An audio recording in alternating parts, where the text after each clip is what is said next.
get a lot of our information from the media. A lot of us get it from social media, and that's why people's eyes are opening. But a lot of people still rely on the BBC.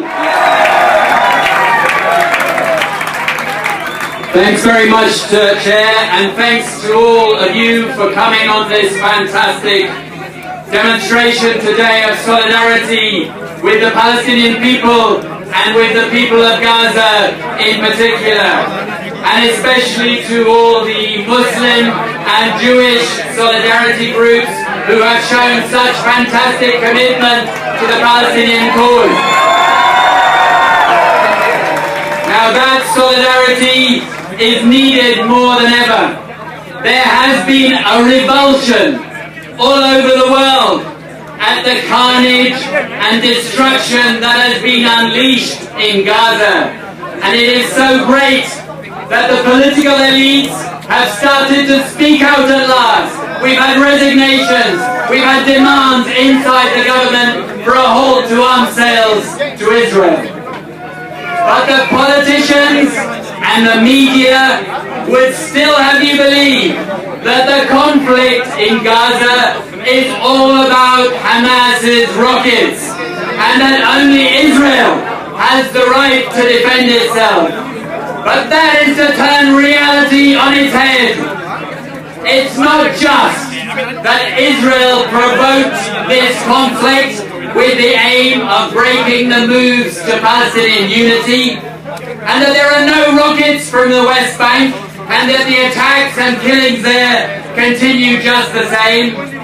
It's that Israel is in illegal occupation of Palestinian land, including of Gaza, by air, blockaded by air, land and sea, which it is colonizing and crushing by force of arms.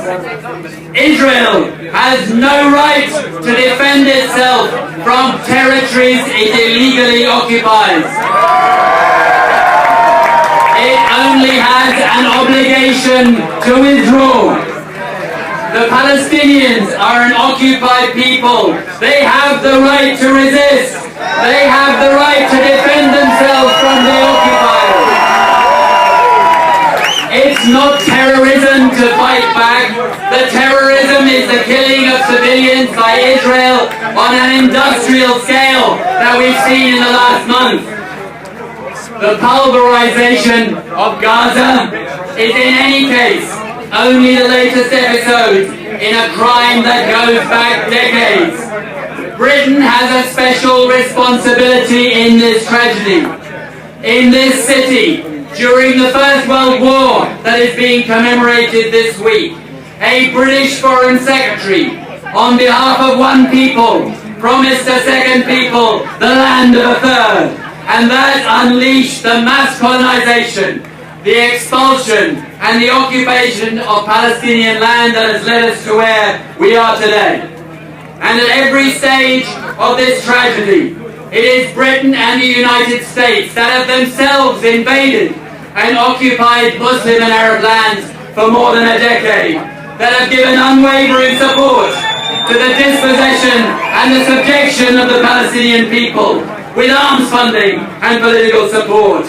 The horror of Gaza is a crime made in Washington and London, as well as by the Israeli government in Jerusalem.